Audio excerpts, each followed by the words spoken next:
I look at things when it comes to the environment, obviously we work in a steel mill. There are going to be some things that we need to control. I think we do a good job on that. But there are countries that we're competing with that don't have any regulations. That's unfair. We need a level playing field. We need to understand who our competitors are. We're way ahead of the curve. If everyone else would treat the environment the way we do here in the United States, we'd be better off. We can't have good jobs and still protect the environment. I'm proud to see that we're investing in wind towers and clean energy. I'm just very concerned. I have to pass by wind towers that are coming in that I know were just brought into the international port. Other countries do not seem to have the same mandates that we do to make sure that the air that we breathe is breathable. When we invest in infrastructure, we need to make sure it's coming from here. We're making it here.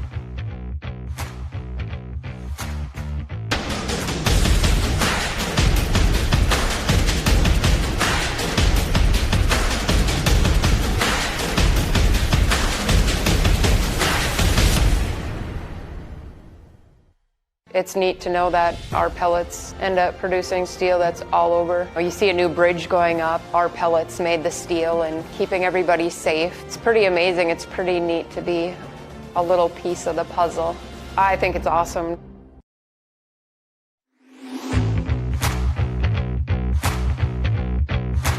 One of the big things about infrastructure for us is it is an investment in people. It's an investment in our workforce here at Burns Harbor.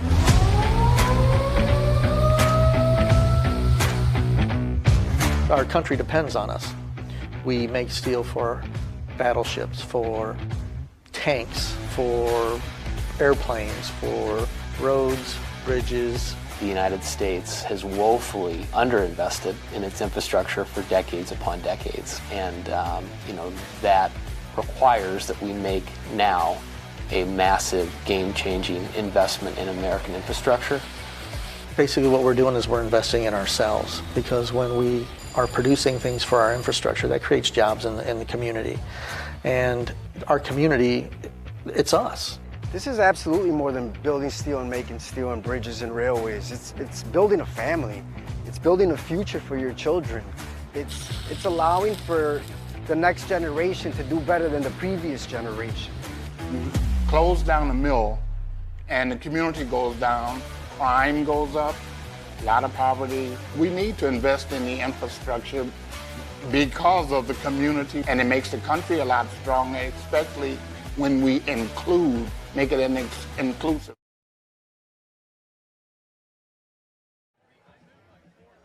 All right, everybody, we're going to get started here. All right, everybody's attention, please. We're going to get started. All right. Good morning, everyone. Thank you for being here. We appreciate it. We'd like to start this day by honoring one of labor's greatest leaders.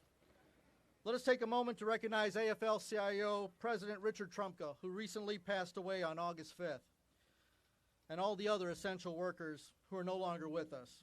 Let's bow our heads. Father God, may their cause never fail. May their memory never fade. We will pick up their struggle and continue the fight.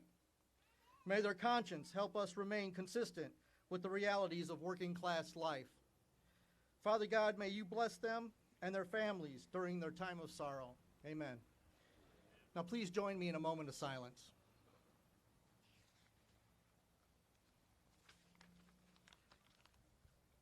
Thank you. My name is Pete Trinidad Sr., and I am president of local union 6787 right here with Steelworkers. And we are very honored to be hosting the first stop of the United Steelworkers We Supply America bus tour. This tour is to highlight all the different things steelworkers make every day and why we need major investment in America's infrastructure. Our roads, bridges, pipelines, electrical grids, airports, and waterways need to be revitalized here in Indiana and across the country. We have a lot of guests here today, which we will introduce in a few minutes. But first, I'd like to thank the members of 6787 for showing up here today. I know there's some other locals here, 13796 from NIPSCO. Are they here today? 12775 NIPSCO. We have some U.S. Steel locals, 6103, 1066, 2695, 1014.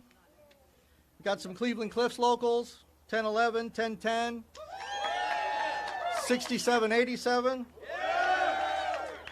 Got some amalgamates, well, actually, who's Mike Millsap's home local, 2003. 13587, Indiana American Water. 3261 and 17U amalgamated. So we got plenty of unions here, and we know why we're here, right? We're here because we want, what do we want? Why are we here? When do we want it? Now! What do we want? When do we want it? Now! What do we want? When do we want it? Now! That's what I like to hear. All right. So here at 6787, we represent about 3,200 members working at the Cleveland Cliffs Burns Harbor facility right up the road here. We make steel for construction, shipbuilding, autos, and more. Steel is crucial for our infrastructure as it forms the backbone of our nation. Union jobs like ours are the foundation of our communities with good wages, benefits, and long-term careers which allow us to support our families. Our infrastructure has been neglected for far too long. Infrastructure in Northwest Indiana and across the country needs major national investment, and we are calling for our elected officials in Congress to help make this happen. We have a great list of speakers here today, including steelworkers, executives, and elected officials. They are here to show that infrastructure is important to everyone.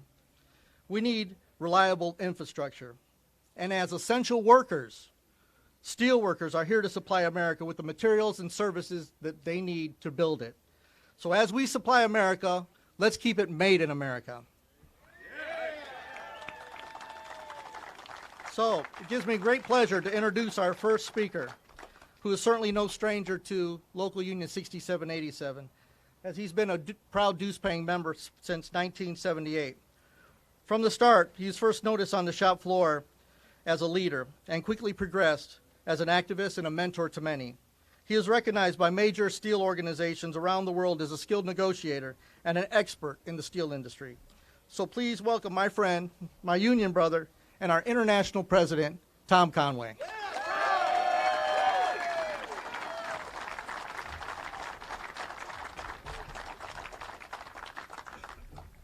Well, it's good to be home, and it really is nice to be back here with my president, Pete.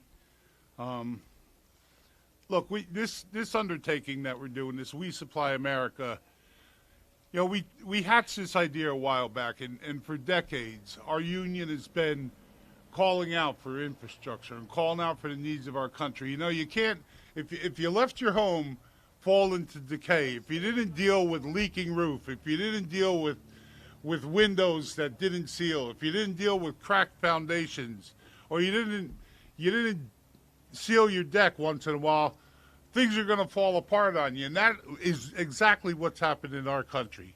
And our country is falling apart, not just in our bridges and our roads and our waterways. We need to stay current with a broadband system. We need the right kind of communication system. And so many of those things come out of our union. We make the fiber optic cables for broadband. We have the cement companies. We have the steel companies. We have the aluminum companies. We mine copper. We're going to mine lithium. And so we do supply America.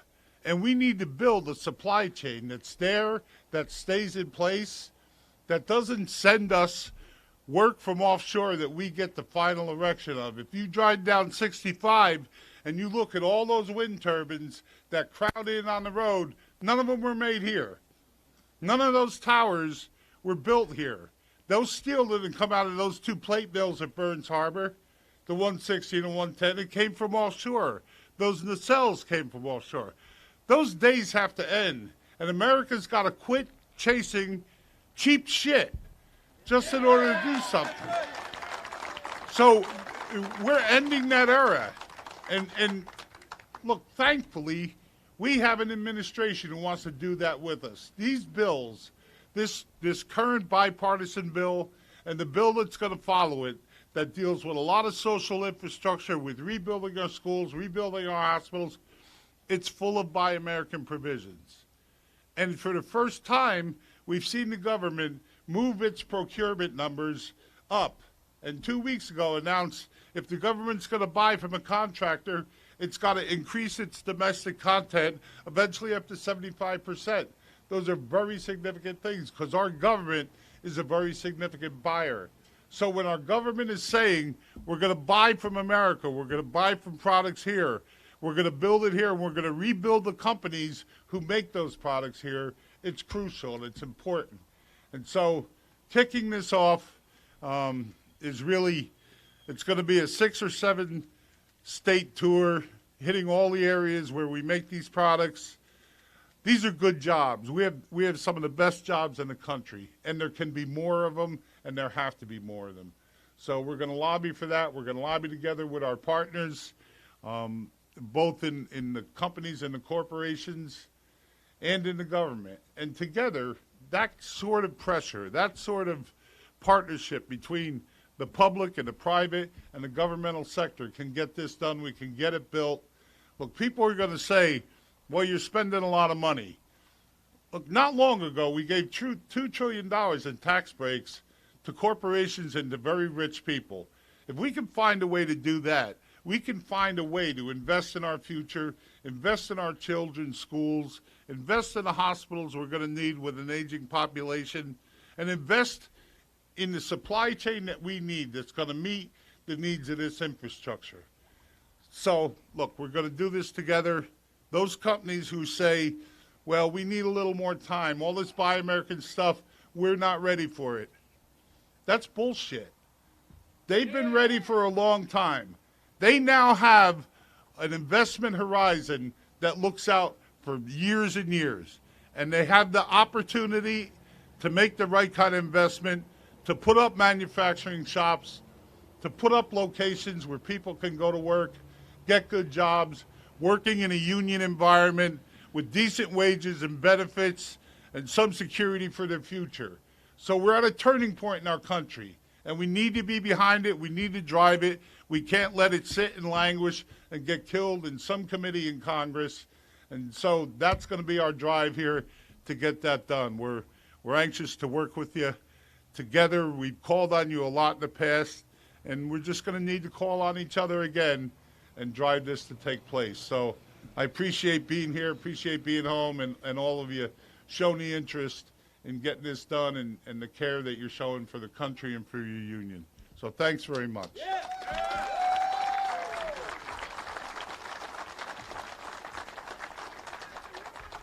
Thank you for those comments, Tom. We appreciate everything you do every day for our members. It does not go unnoticed. We appreciate it. It is now my pleasure to introduce our next speaker. Throughout her career, she has worked with members and allies to advance policies on Capitol Hill and with regulatory agencies to help workers day in and day out. She's a very dedicated union person. Please join me in welcoming my friend, my union sister, legislative director, and international president-at-large, Roxanne Brown. Roxanne!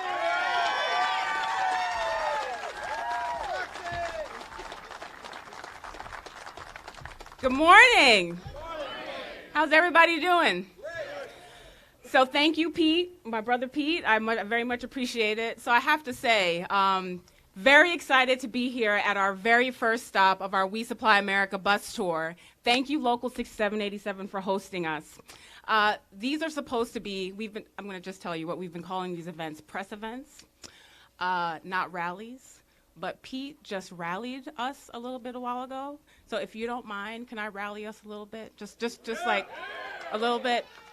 So what are we wanting to tell Congress? What's this?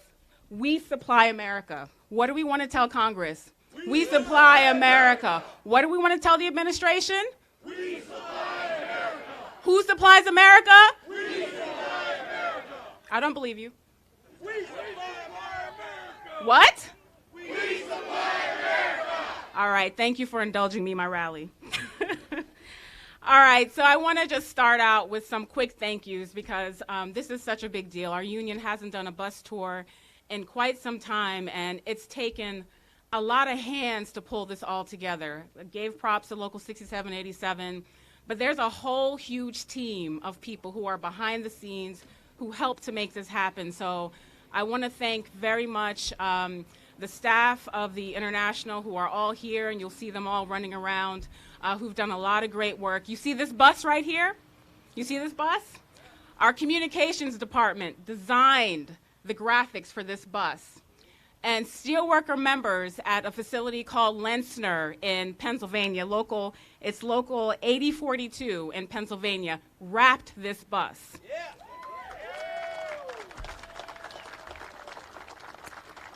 So we're pretty cool. It's pretty awesome. Mike Millsap couldn't join us today, but I wanted to thank Mike. I know that Assistant Director Booker is here.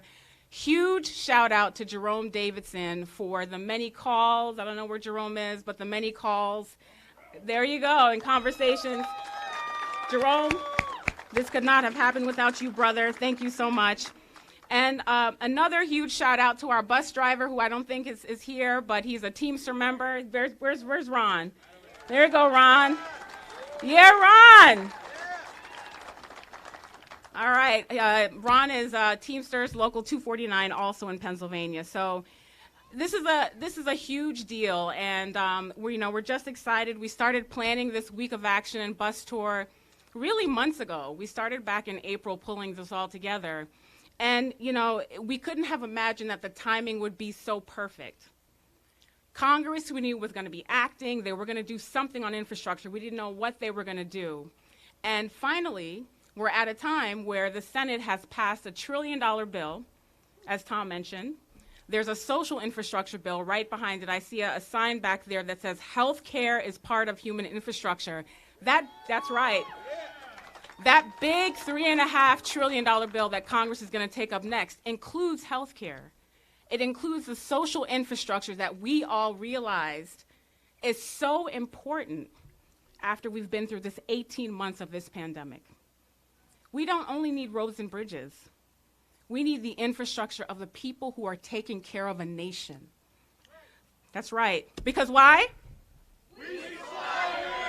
I had to sneak it in again. Okay. So it's the perfect timing for us to take this whole tour across the country. As Tom said, we supply all of the parts. You literally think of any single infrastructure system, whether it's the roads and bridges, whether it's transportation infrastructure, our buses and our rail, whether it's our water infrastructure, whether it's the social infrastructure that we talk about, or whether it's a child care infrastructure even. Steelworker members are at every single point that you can imagine. We're not just making the steel. We're not just, helping to make the glass or the aluminum that goes into a lot of these systems. We're also servicing a lot of these systems, like our water systems and our natural gas systems. So we are everywhere, and it's so critical that we bring that message as to where we are in these systems and how we supply America, not just to Congress, but really, this campaign is a reminder for all of you. Because typically when we do talk about infrastructure, or when people think about infrastructure, you're thinking about the building of the things, but you're not thinking of the components and the parts that go into the things. Those things are you all. So this campaign is a reminder to you all that when you're watching MSNBC or CNN or whatever else you watch, and you hear them talking about this infrastructure bill, make sure you know they're talking about you. Make sure you know they're talking about your jobs, because your jobs are directly connected to both of these bills that are going to go through Congress, hopefully. They're talking about your communities, because infrastructure is not just about jobs. It's about keeping your communities safe. Superstorms are a thing. Droughts are a thing, right? Heat is a thing. Snowstorms are a thing. The things that keep us safe during these really extreme weather events is our infrastructure. When it fails, your communities are not safe. So this bill, these bills, this whole effort is about jobs, it's about community, and it's about family. Because if you have your jobs, you have a way to provide for your family. You have a way to help that tax base that comes from your jobs to go back into your communities and be invested. So this is a really important moment. We're taking this bus tour on the road tomorrow. We will be in Newark, Ohio. Then we head to Weirton, West Virginia. Then we head to Danville, Virginia. Then Wilmington, North Carolina. We're going to do a quick stop in D.C. to make a little bit of noise and tell them, we supply America! Y'all want to come? You want? Yeah. Okay. Okay. And then we're going to wrap up in Pittsburgh at our headquarters. So, you know, as we go, I'll grab it. As we go, please follow us along on Facebook, on Twitter at Steelworkers. Our bat light is shining in the sky. I don't know if you guys see. So did you see the bat light? All right. Bat light crew is here. Where's the bat light crew? No, I don't. There they go, back there. They're all sisters, by the way. Make sure you raise your hands, sisters. Bat light crew. They're shining their light at facilities and buildings and structures all across these states that we're going to be hitting, saying, we supply America. So follow us. Thank you. I appreciate the time this morning. And do not forget the most important message from this entire bus tour that you all need to bring back to your locals is what? We supply America. What? We supply America. Tell me one more time so I actually believe you this time. We supply America. All right, brothers and sisters, thank you.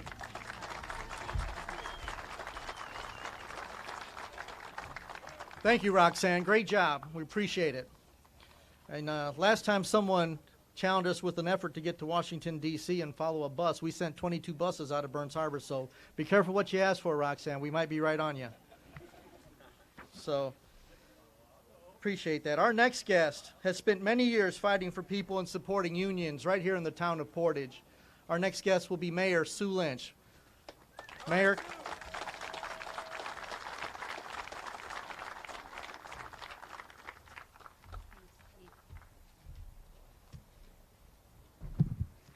Good morning, and thank you, Pete. Thank you, Jerome Davison, for all you did to set this up.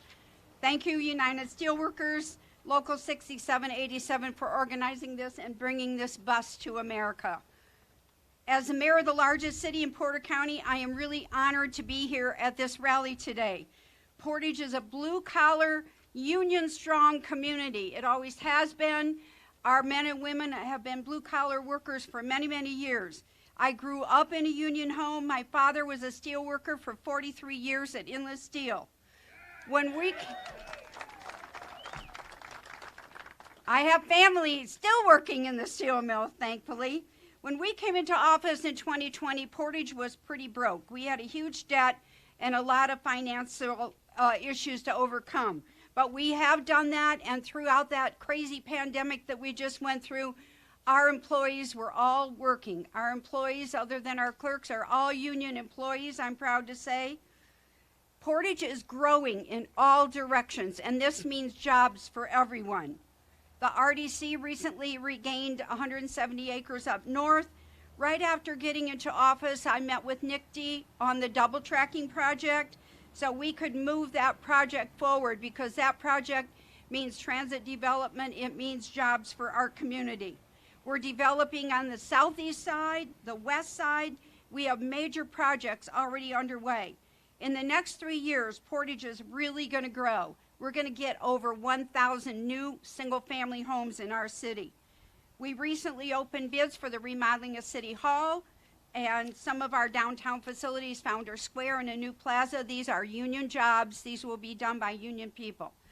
The West Central Avenue project is moving forward, and we're keeping our fingers crossed on the grant application that we have with our Congressman Frank Mrvan, which will allow us to reconstruct the bridge on Central Avenue West. And in the next several weeks, we're going to be starting a $1.5 million project on Willow Creek and Stone that will rebuild our interceptor pipe going out to the plant. And all this development is really great for our city, and we really appreciate it. But we've run into some obstacles. Our sewer treatment plant is at 80% capacity, which means we need a new treatment plant. So we're keeping a really close eye on this infrastructure bill. We desperately need it. This plant's going to cost about $80 million. It's going to take about 3 years to build, and it's going to provide great jobs for our union men and women in our city. So we need the bipartisan infrastructure plan to be able to move forward with that, because cities like Portage cannot move forward if we can't tap into some of this money.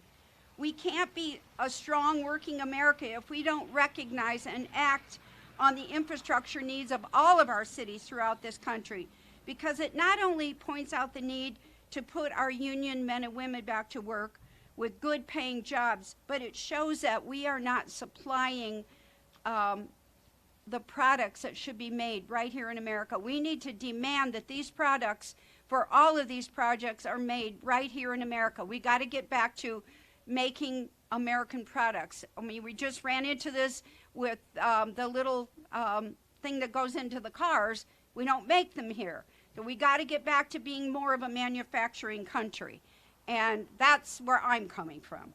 To those of you who are on this bus tour, thank you, good luck, Godspeed as you spread this important message about Buy America, keep our workers working. Thank you, everyone. Thanks for coming out today. Thank you, Mayor. Well said. Our next speaker has been a true champion for the community and our union. First as a North Township trustee, and now as a member of Congress from Indiana's 1st Congressional District. Please join me in welcoming my friend and Congressman Frank Mrvan.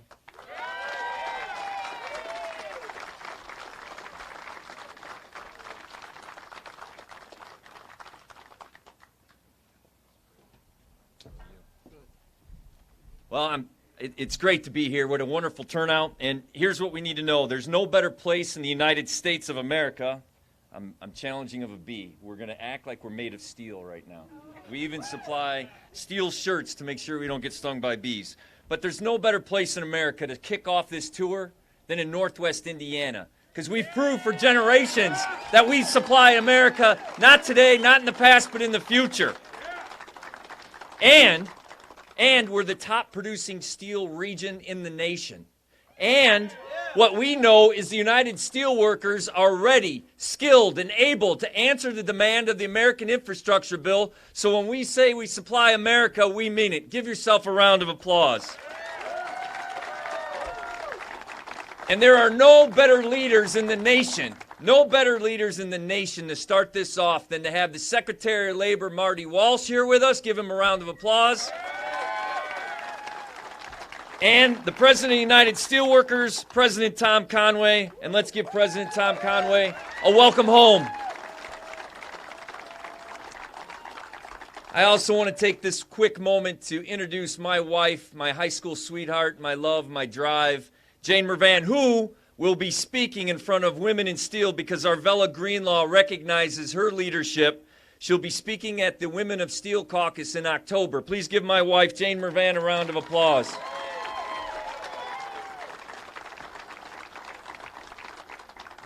And as Mayor Lynch mentioned, steel works for generations of us. My grandfather came over from Czechoslovakia and worked at Inland Steel for 54 years and lived in East Chicago. He was in the blast furnace. He knows how hot it is.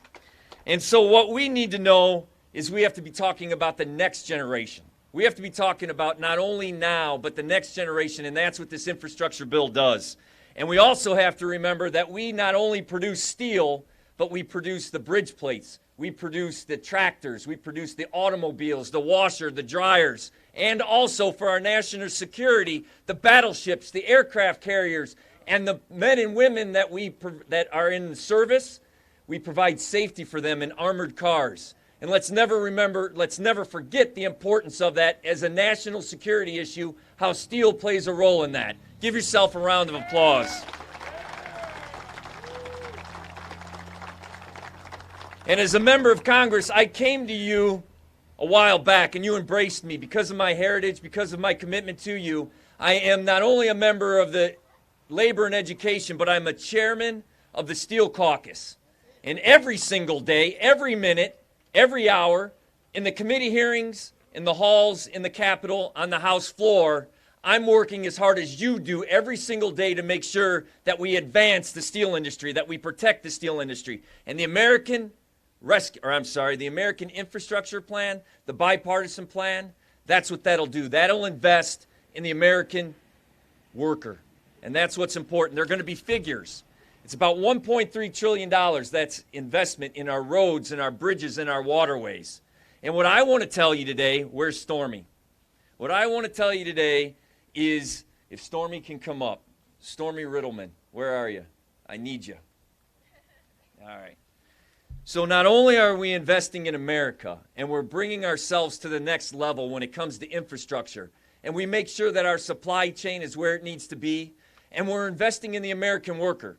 What I learned from January 6th, I was on the House floor, and I've gone past that, but what I've learned is there is a divide in our nation.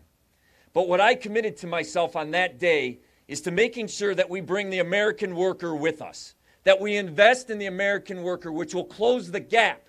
If you give opportunity to people, if you put food on their table, if you give them health care, if you're able for them to go to bed, if you allow them to go to bed and put their head on their pillow and know they have a pension, that's what American workers want. And the American Infrastructure Bill does that in that bipartisan way. And what we're saying today on this kickoff is we supply America, and we are ready, willing, and skilled and able to do that. And I brought up Stormy, if you can join me. This is really impromptu. I mean this wholeheartedly. I met Stormy today. And she was out there with her father, who's a president of the local, and I asked her two questions. What grade are you in, and what do you want to do when you grow up? I'm in 4th grade, and when I grow up, I want to be a steelworker. So that's what we're fighting for. We're fighting for the next generation of jobs, so that President Riddleman's daughter, Stormy, has a chance to live in Northwest Indiana, raise a family, and be able to produce. Give me a high five, Stormy. And then you got to say, we supply America. We supply America. Tell them to say it louder. Let me hear you. Let me hear you. Then say it one more time. We supply America. Thank you, Stormy. High five.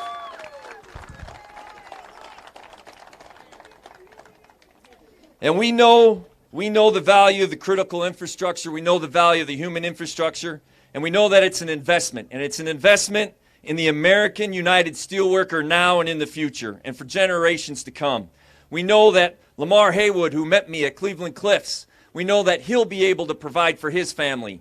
Or Steve Wagner, a third-generation steelworker who's a single parent trying to raise his daughter and be able to provide for her college. That's what the bipartisan infrastructure bill does. That's what you do every day by supplying America. And I just want to conclude one thing. The message is loud and clear. The message is that the American steelworker is prepared to answer the bell, that you are looking for an opportunity, and that opportunity is investment in the infrastructure and investment in our everyday life. And when we do that, we strengthen our communities, we provide for generational employment, and we have a quality of life here in Northwest Indiana. And what I want you to know very clearly and very simply, from every fiber of my being, I will have your back. Thank you, God bless, and let's go forward. Thank you, Pete.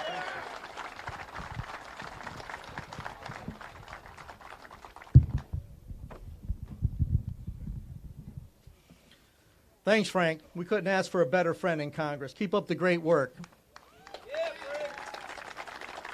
It's now my pleasure to introduce our next speaker, who is the president of 1066 from U.S. Steel Gary Works, Mark Lash.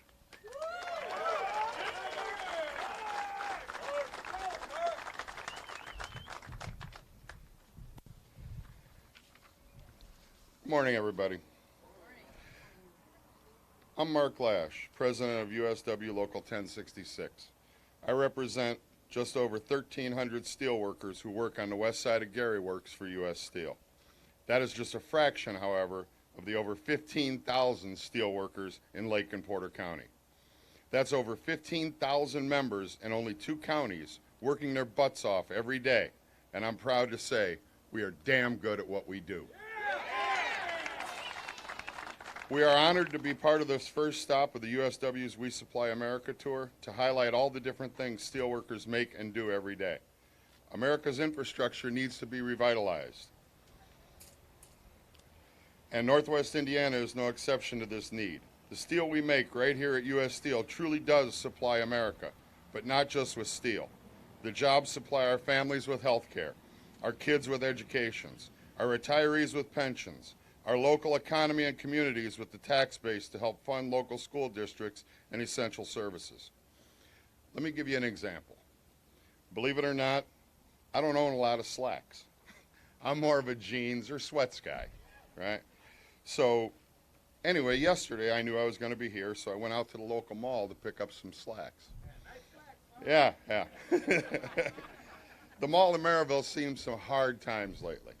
You know, a couple of the flagship stores have closed over the last year, and when you go there, it's really not all that busy anymore. But yesterday it was crowded on a Sunday afternoon. And I'm thinking, and finally it hit me. The steel companies cut profit-sharing checks last week. You know, I've lived here too long to believe that's a coincidence. The incomes generated by USW employers are the lifeblood of this area's economy.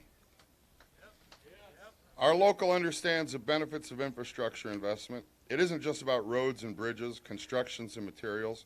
This is an investment in American workers. Our local is working with U.S. Steel to call for these needed investments to provide the American infrastructure of the future and to ensure that the steelworkers of Local 1066 continue to supply America. It would be a crime to let this opportunity pass. Our country is in desperate need of a product that we are ready, willing, and able to produce in a first-class manner. It is the most obvious win-win in a generation.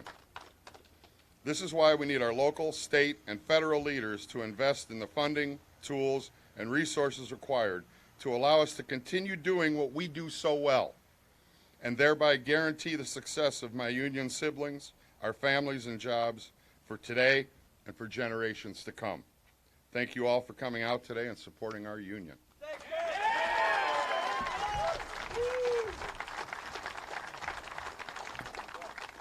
Okay, I'd like to have our international president, Tom Conway, come up and introduce the next speaker.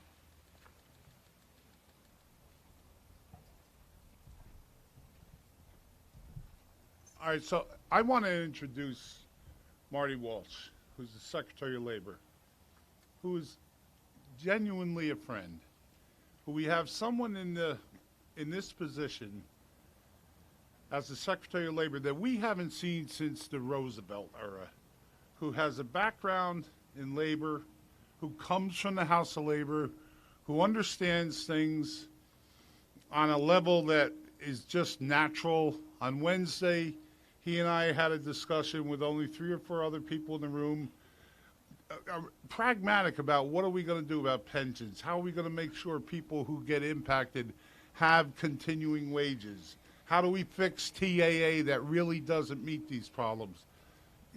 Solid work. And so having someone in that level of government who can collaborate with us, who's run a local union, who's run a building trades operation, who was the mayor of the city of Boston, and knows what has to happen for working people, union or non-union.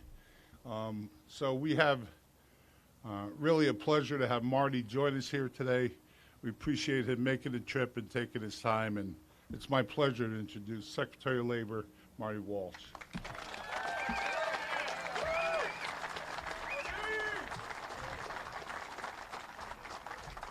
Thank you very much, Tom. And I want to thank Tom, too, for his leadership. When I was the mayor of Boston, I did a lot of work with my steelworkers in the city of Boston.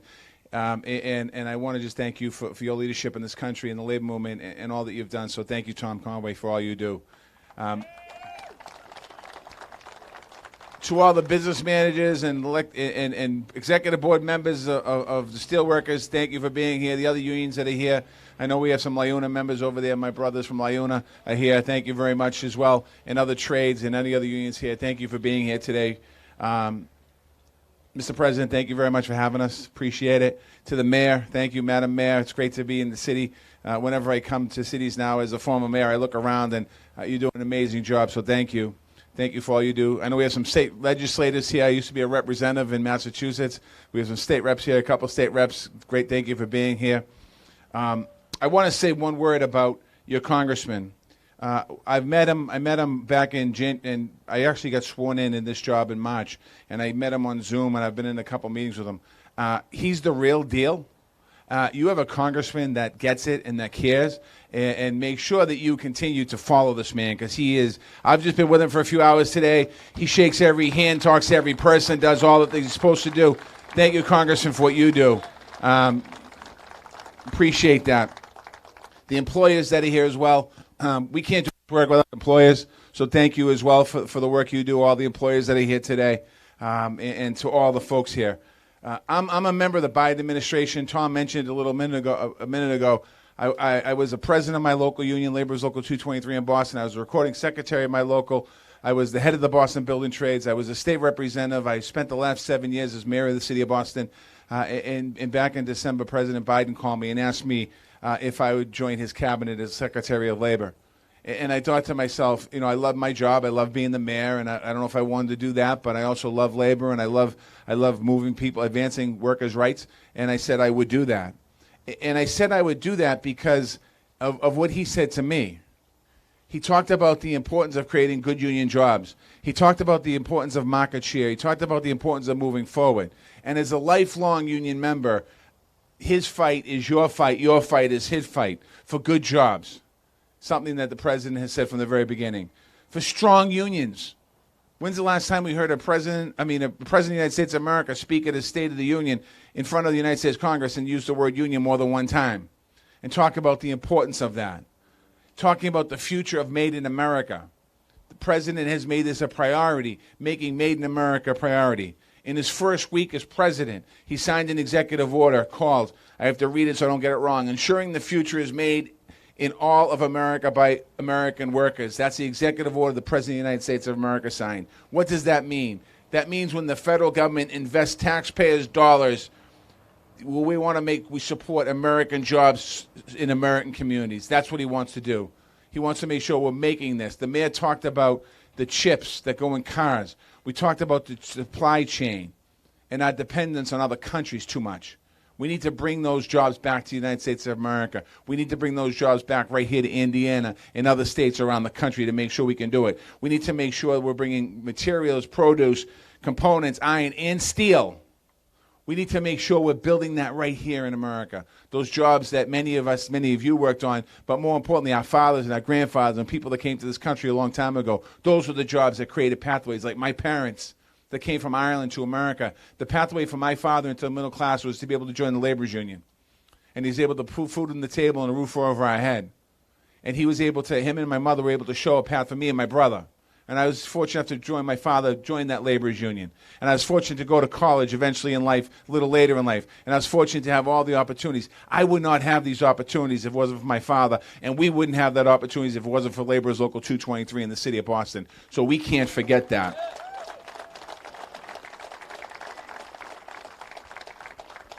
We have an opportunity in America right now to buy American and build American like never before.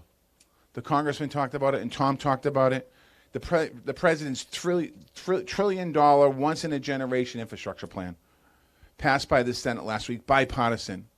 When President Biden got elected, the night he got elected, he stood at the microphone and he said, I'm not a Democrat. I'm going to be the president for all people in the United States of America. And he said, I'm going to reach across the aisle and work with them. And he did reach across the aisle. And he's able to get a bipartisan infrastructure bill through the United States Senate. And that infrastructure bill, I'm just going to give you a few highlights. Over the next 5 years, in this state of Indiana, $6.6 billion for highway programs, $400 million for bridge replacement and repairs, $680 million for public transportation, $100 million for electric vehicle charging stations, $170 million for the airport, $750 million for water infrastructure, $100 million for affordable high-speed internet, $20 million for protect against wildfires. That's just an estimate of what's coming to this state right now. The mayor talked about a project that she needs to happen. You think about the opportunities in that project. You think about the opportunities in this plan. And the vast majority of the money in this plan also is subject to Davis-Bacon protections, which guarantees prevailing union wages for the work and for the money that's being spent in this plan across this country.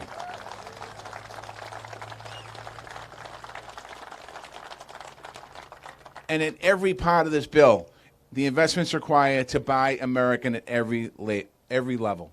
That means steel made right here in Indiana so we can continue to build our future. All the pundits and the negative people have said the bipartisan deal was dead. It's not going to happen. If you watch certain TV stations on TV, I know you do sometimes, you sneak over to that station. They say it's not going to happen. But the president proved them wrong. The president knows the American people don't want Democratic bridges or Republican bridges. He has said that more than one time. They don't want liberal jobs or conservative jobs. They want American infrastructure built by American workers, and that's what we're going to deliver on here in President Biden's plan and what he wants to put forward. There's another side. It's not only going to buy American goods, we're going to invest in American manufacturing, something that we have talked about for a long, long time. You might have heard that a few years ago, somebody talking about investing in American manufacturing. The president is calling for billions of dollars in research, innovation, and investment to grow American manufacturing. And the reason why the president wants to invest in it, because his own words are, he wants to win the future for the United States of America. That's what he wants to do. That's why we need to make these investments. That's what we have to look forward to here. In the Build Back Better agenda, there's $100 billion for workforce training to make sure workers from all backgrounds have access to good quality union jobs. To pay for all of these investments, the president has another Made in American plan. We're going to make sure corporations stop avoiding taxes by taking jobs and profits offshore, because these companies that are here are playing by the book and they're making the investments, and we need to make sure that level playing field is for all companies here in the United States of America, that some aren't taking advantage of others, and when some companies are doing the right thing, others are doing the wrong thing, somehow the good companies get penalized. That has to stop.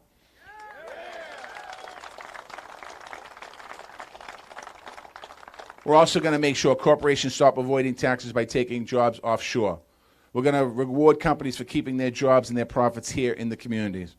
And no one who makes less than $400,000 a year will pay a penny more in taxes. So I think that pretty much covers everyone here, including me. So if we make under $400,000, we're not going to pay a penny more in taxes. That's a good thing. And we want to make sure that we keep our money, keep your money in your pocket as we move forward. We're gonna reward the work, not the wealth. We've already delivered on some of the biggest middle class tax cuts and child tax cuts credits, the American Rescue Plan. Congress is working to make that permanent. We're going to work on lowering costs for families across the board. As was said earlier, we want to lower health care costs. We want to lower the cost of child care and elder care. We want to up the care, though. We want to make sure the women, particularly women of color who work in that industry, get paid and respected the way they should, taking care of our families and our kids and the people that we work with. We want to make sure that our teachers and the cost of education is there to take care of our schools and our kids and our teachers.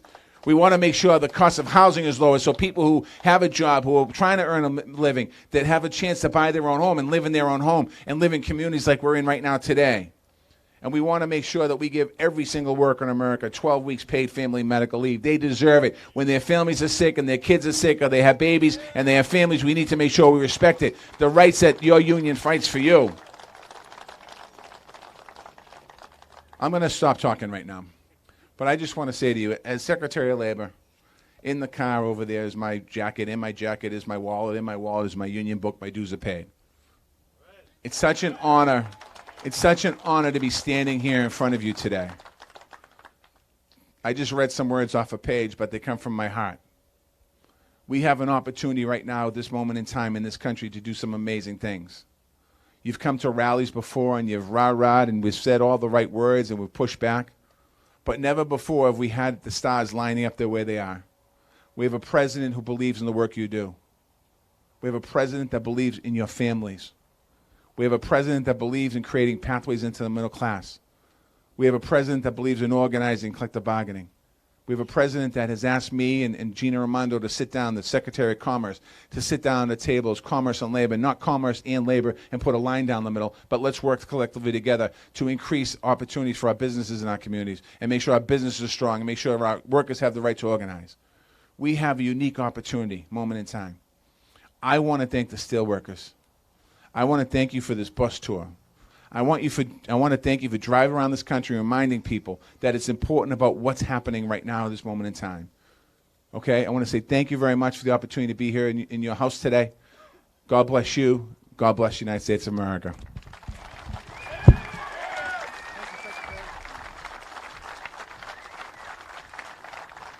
pretty good, wasn't it? We appreciate all your words and your support, and please let everybody in Washington know that we appreciate you coming out today. So we know to get important policies like this through Congress, we have to have our voices heard. And one of the ways we do that is with our rapid response program. So I'd like to introduce our next speakers, which were our Director of Rapid Response, Amber Miller, and District 7 Rapid Response Coordinator, Jerome Davidson.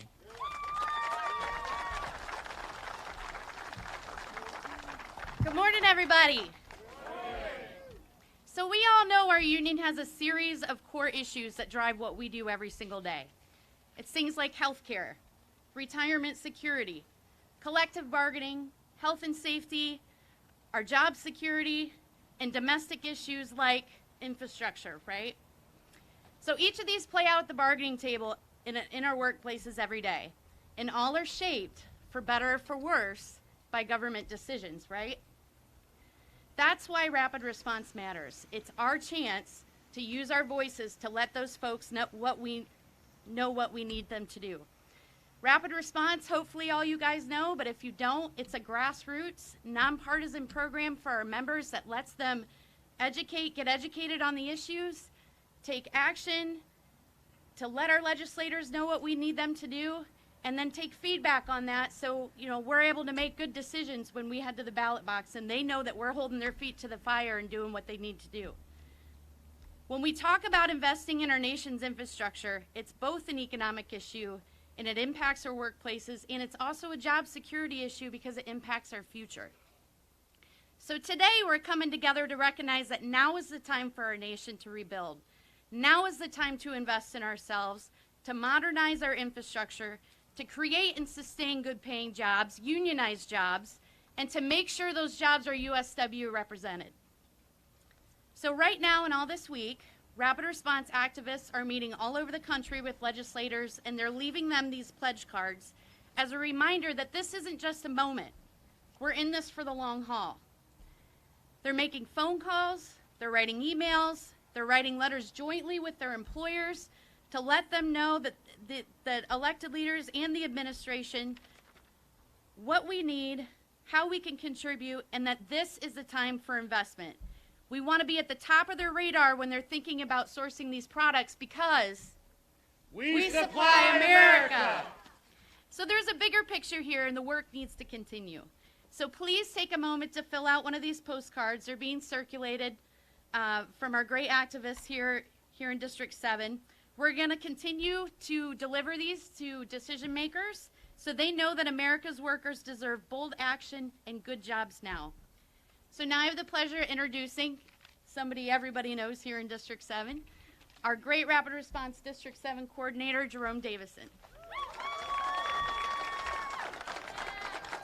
Thank you, brothers and sisters. You seen the folks with the yellow vests here, and as you were coming in, I know they even got you as you were coming in. They were asking you to sign those cards. If you haven't signed a card, please do before you leave.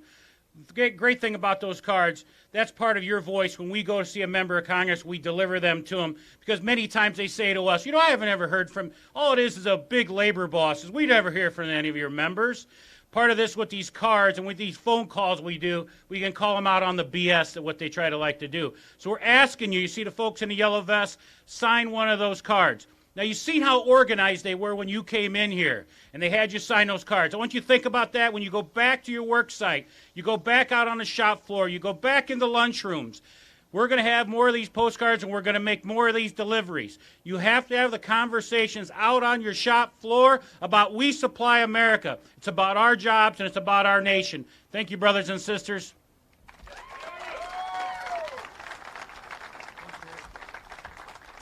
Thank you, Amber. Thank you, Jerome. All right, I'm going to ask President Tom Conway to come up here and introduce our next speaker. Tom, would you? Thanks.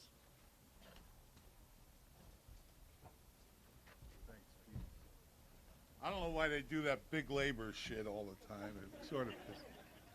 So anyway, I'm going to introduce the bosses.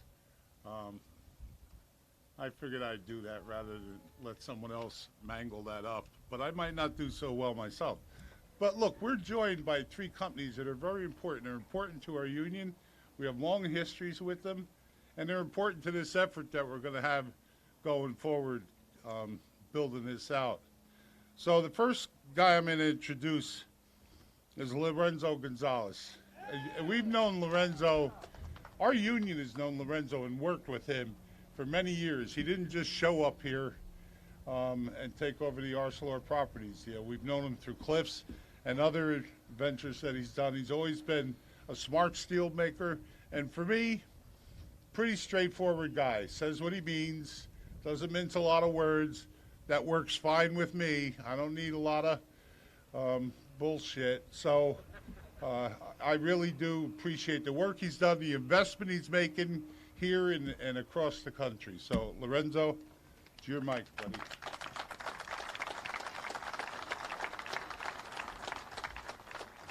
Thanks, Pete. Thanks, Don. That was great. Good morning, everyone. Good morning. It's a pleasure to be here with our people, with the people that build not only Cleveland Cliffs, but also the steel business and manufacturing in America. Manufacturing in America is something that we missed kind of 20, 25 years ago when we as a country decided that it would be a lot better to buy cheap at Walmart instead of manufacturing here in this country. What a big mistake. But that mistake is being solved right now. We are still the United States of America, united, like in union, like all together. We still understand that manufacturing is at the basis of good paying union jobs. It's at the basis of family. It's at the basis of hiring the next generation and the generation after next, like it happened with a bunch of you guys and girls here and your parents and your grandparents, and that's the way it should continue to be. We almost missed that. So we have now a very unique opportunity in this country with this infrastructure effort that's a bipartisan, that's united as in union. This is the basis of manufacturing, capitalism, and democracy. Because capitalism is not about generating billionaires. Capitalism is about sharing the benefits of capital.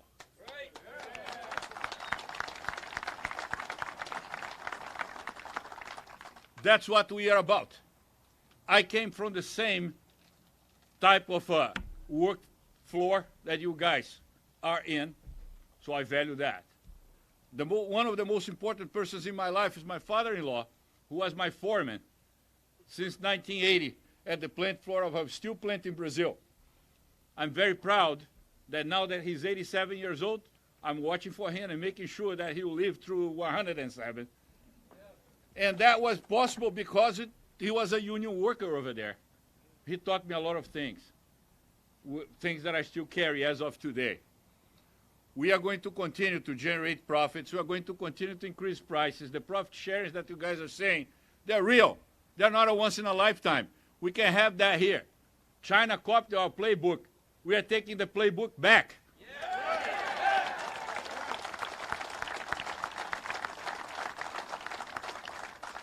I love being here. It's great that my dear friends, Pete Trinidad and Tom Conway, invited me to be here.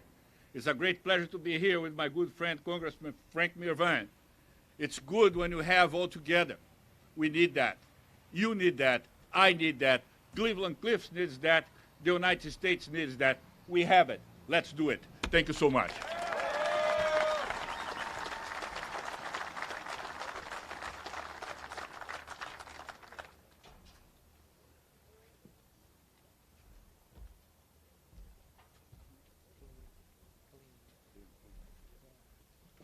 Look, our next speaker is from U.S. Steel. Dan Clean's the vice president at Gary Works.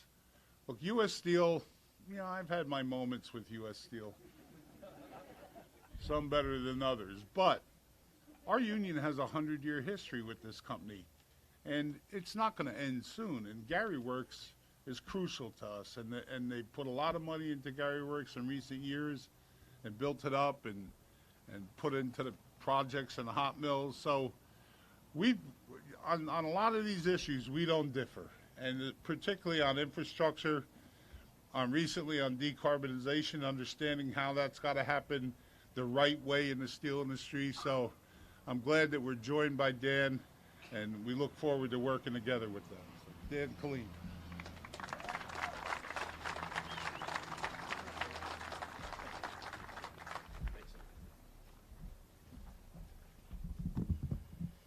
Well, Tom, thank you very much. We appreciate your comments, and certainly we absolutely value the relationship that has been in this community since 1905, when our open hearts roared to life on the shores of Lake Michigan.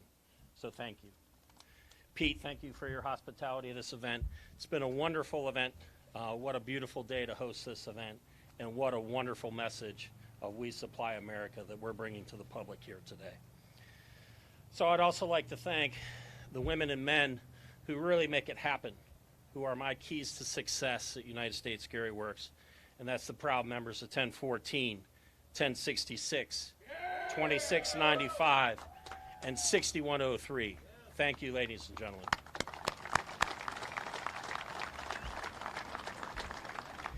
It's also very much worth mentioning the amount of participation and attention we've all received here today from Secretary Walsh, Congressman Mrvan. The relationships have been strong, have been true. The support has been excellent. Thank you very much.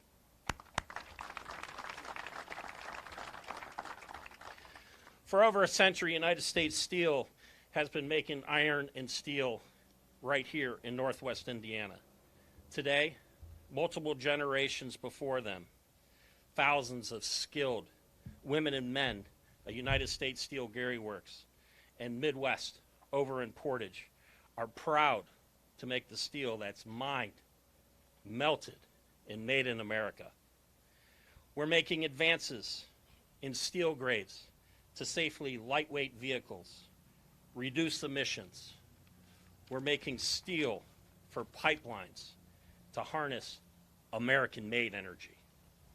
And the steel for building construction, American-made appliances that fill our homes, for the tin industry that supplies our vital food chain, and the iron and steel that goes into our infrastructure to rebuild our roads. Steel gives our country strength.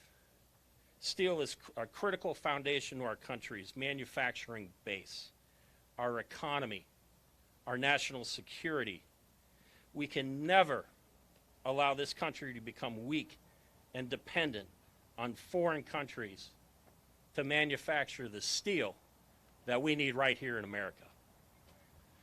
The pandemic revealed a vital supply chain issue that the women and men fought through last year, through COVID, to make sure our furnaces stayed alive, our packaging industry was supported. We can make the steel that our country needs to upgrade our nation's infrastructure, but we must defend our steel mills and the workers from unfair trade, deliberate actions of other foreign countries seeking to undermine our production capabilities. And the steel we make in the United States of America is more sustainable and less carbon intensive than other regions of the world. At U.S. Steel, we are committed to the environment and committed to our part to tackle climate change. We've led the American steel industry in being the first producer to set a goal to achieve zero net carbon emissions by 2050.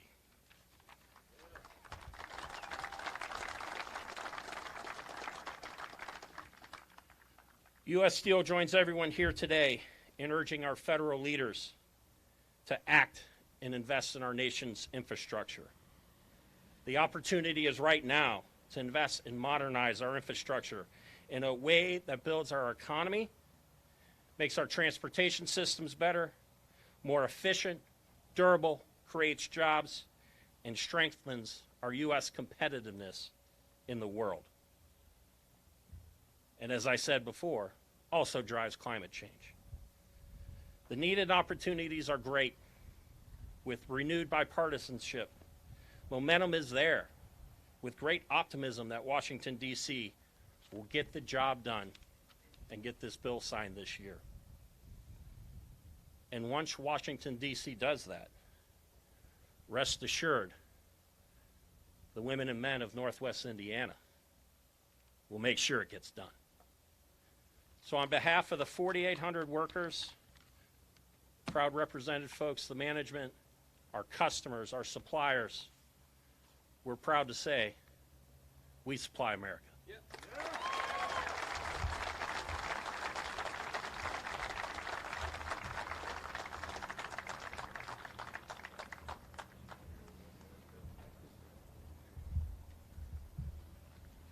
So one of the things that is going to go on in this infrastructure thing, and it really doesn't get a lot of discussion, is how energy needs to get transformed in our country and how important that's going to be. You know, in our electrical systems right now, they're aged and they're old. The yield drop across them is running 7 and 8%. Sort of electricity that doesn't get delivered because the system's old. In our water systems, this bill includes the rebuilding of our water systems. In America's freshwater systems, we leak 6 billion gallons of water per day.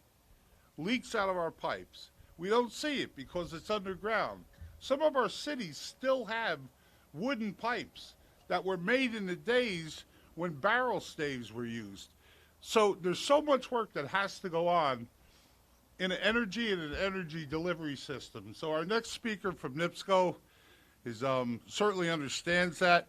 I'm honored to introduce Mike Cooper from NIPSCO to talk about the energy needs we're going to need going forward in this as well.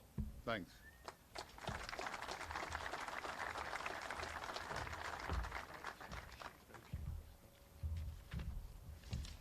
Hey, good morning.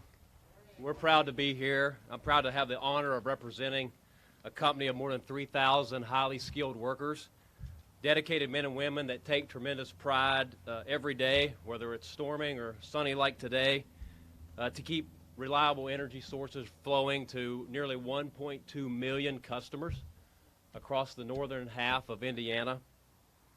Those customers range from everyday Hoosiers and small businesses to the nation's largest steelmakers and one of the largest refineries in this nation up along Lake Michigan. Day in and day out, 365 days a year, NIPSCO and their hardworking workforce are here making sure that we provide the energy that supplies America. We cannot supply America without a strong infrastructure as it pertains to the energy that moves those mills, that moves those refineries, that helps us build bridges and roads and water infrastructure. As you know, a dependable source of energy, and I just heard them talk about pipes. You know, we can't count natural gas out too quickly. Natural gas and electric energy infrastructure are going to be core to making this infrastructure bill work as we move forward. There are provisions in there for the promulgation of electric vehicles as we tend to transform our energy economy going forward. And that's why I'm proud to have recently joined our President, Jamie Manty, in encouraging our congressional leaders and our senior White House officials to support a significant infrastructure bill and an investment in our nation's energy infrastructure. This is going to be a centerpiece for the infrastructure bill that's currently in front of Congress. We're very encouraged to see a bipartisan bill move out of the Senate, and we're hopeful that it's going to make its way through the House. Such investments can and have, we've proved it, have a positive, tangible economic impact on the nation and this region. It can play a critical role in strengthening our domestic manufacturing and, importantly, energy independence of the United States of America. And it's all work we can continue to do right here locally, within our country and by our very own talented workforce. I want to thank the members of USW 12775 and our clerical union 13796 and all the employees that provide our critical role in delivering energy to our communities. I heard them say that the bus is going to make a stop in West Virginia. which is my home state, as you may be able to tell. And I've seen firsthand, growing up there, where a need for infrastructure can change people's lives and can make for the opportunity to grow and invest. So I'm very supportive of both the effort here locally and the effort nationally, and I appreciate the USW reaching out to us and giving us the opportunity to join with them on a joint letter supporting this infrastructure bill. Thank you very much for your time today, and let's make this happen.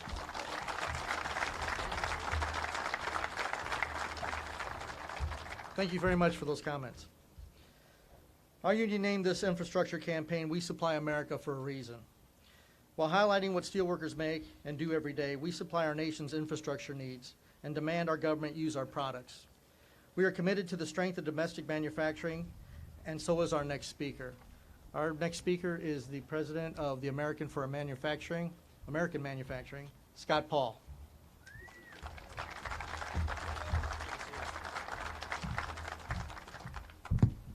Good morning, everybody. How are we doing?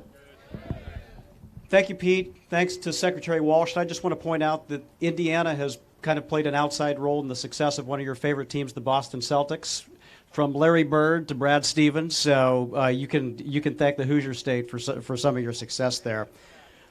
Want to thank Congressman Mrvan, other local leaders, the great steelworker leadership, Tom Conway, who is our founding board member, our corporate allies, Cleveland Cliffs and U.S. Steel, and all of you for getting this bus tour wrapped up. And it's good to see our Alliance for American Manufacturing's own Mike Millsap Jr. here today, who does great local work on our behalf. And if you don't know Mike, please get a chance to meet him. He helps keep the wheels turning for us here. The progress we've made at the Alliance for American Manufacturing over the last 14 years wouldn't have been possible without each and every one of you, and we're grateful for our partnership together. Now, as the closing speaker, I know I'm the last roadblock to a cigarette or a bathroom break or a meal or a drink, taking a seat or to getting this bus on the road, so I'll get right to the point. You, the steelworkers, make the things that truly make America great. And for way too long, too many of our nation's leaders from both parties stood by idly as your jobs were shipped overseas, your wages were stuck in neutral, and your dignity was undermined, and you realized we've got to change some things, and that's why you're here today. So here is the good news, and I agree with Secretary Walsh on this. Things are starting to turn around.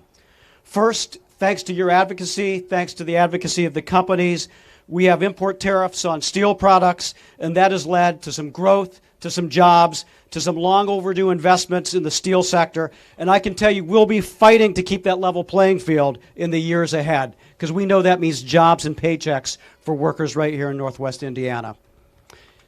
Now, second, Congress and the President have aligned on investments in our future. Our roads, bridges, waterworks, school, broadband, energy grid, and more. You've heard it all today. Now, and I'm telling you this, we need to get that infrastructure deal across the finish line. We are in mile 20 of this legislative marathon, but the last 6.2 miles, they are the toughest by far, which is why we need your voices to be heard loudly, persuasively, and often. So get those postcard signs, get them to your locals, get them to your neighbors, make sure your voices are heard. Third, as we look ahead, we can see a new energy future that is made in America.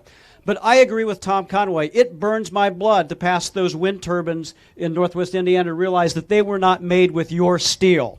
And we have to change that. Simply trading foreign oil for made-in-China solar panels or foreign wind turbines is not enough. We have to make them right here, otherwise we're leaving those good jobs behind. And finally, we know the pandemic has brought our nation's manufacturing shortcomings into sharp focus, from PPE to semiconductors to toilet paper. Companies like Google and Facebook and Walmart, yeah, they are the darlings of Wall Street, and they benefit from the tax provisions that Secretary Walsh mentioned, but they really don't make a damn thing in America, and you do. You do. So when the crisis hit, they could only sit back and watch and profit. Who went to work? You did. You did. You made the PPE and the essentials that are helping to get our nation back up on its feet. You showed that making things in America matters like never before. So, together, let's elevate our voices, let's get those postcards signed, and let's start that bus rolling. I can tell you at the Alliance for American Manufacturing, we will be with you every step of the way on this important journey. To the steelworkers that supply America, thank you. Together, we can keep it that way. We can keep it made in America. God bless you.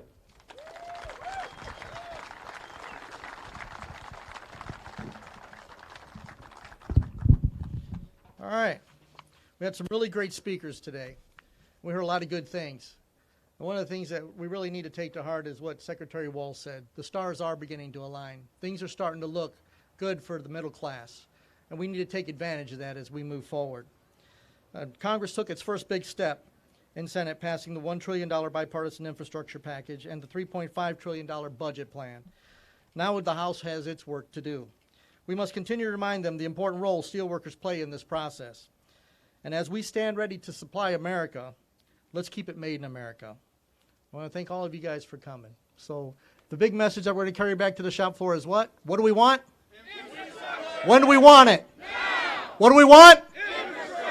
When do we want it? Now. What do we do? We supply America. What do we do? We supply America. Thanks for coming, everyone.